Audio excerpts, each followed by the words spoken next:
Taste the Daily. Taste the Daily. திருப்பூரை அடுத்த இச்சிப்பட்டி பகுதியில் மாநகராட்சி குப்பைகள் கொட்டப்படுவதை கண்டித்து அப்பகுதியினர் பத்தாம்பூச்சிபாளையம் பகுதியில் மறியல் போராட்டத்தில் ஈடுபட்டதால் பரபரப்பு நிலவியது. போராட்டத்தில் ஈடுபட்டவர்கள் குண்டுக்கட்டாக தூக்கிச் செல்லப்பட்டு கைது செய்யப்பட்டிருக்கின்றனர். விவரங்களை நம்முடைய செய்தியாளர் பூபதி வழங்கலாம், கேட்கலாம். பூபதி, கள நிலவரம்.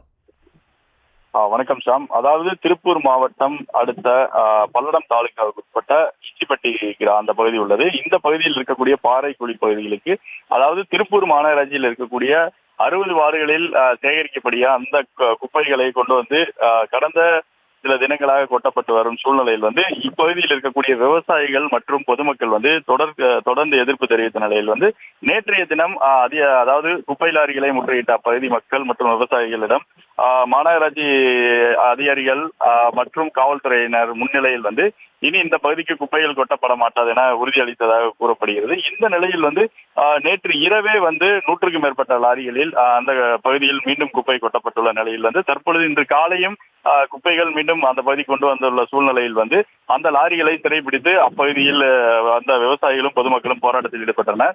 இந்த நிலையில் அந்த போராட்டத்தில் ஈடுபட்டவர்களை காவல்துறையினர் குண்டுக்கட்டாக தூக்கி அவர்களை கைது செய்த நிலையில் அவர்களை தனியார் மண்டபத்திற்கு அழைத்து செல்லக்கூடிய வழியில், அதாவது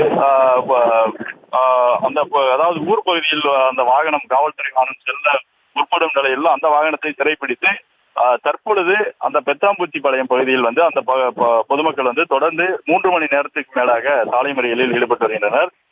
காவல்துறை அதிகாரிகள் மற்றும் வருவாய்த்துறை அதிகாரிகள் தற்போது வரை பேச்சுவார்த்தை நடத்தி வரும் நிலையில் இனிமேல் இப்பகுதியில் குப்பைகளை கொட்டக்கூடாது, குறிப்பாக கைது செய்யப்பட்டவர்களை விடுவிக்க வேண்டும் உள்ளிட்ட கோரிக்கைகளை வலியுறுத்தி தற்போது வரை அந்த பகுதியில் சாலை மறியல் போராட்டம் நடைபெற்று வருகிறது.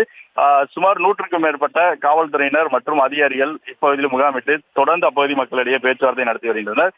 இதில் குறிப்பாக, அதாவது 2 பெண்களுக்கு அந்த காலையில் காவல்துறையினர் கைது செய்த நிலையில் அந்த தள்ளுமுள்ளில் 2 பெண்கள் காயமடைந்ததாக, அவர்கள் பல்லடம் அரசு மருத்துவமனையில் சேர்க்கப்பட்டு தற்பொழுது அவர்களுக்கு சிகிச்சை அளிக்கப்பட்டு வருவதாக கூறப்படுகிறது.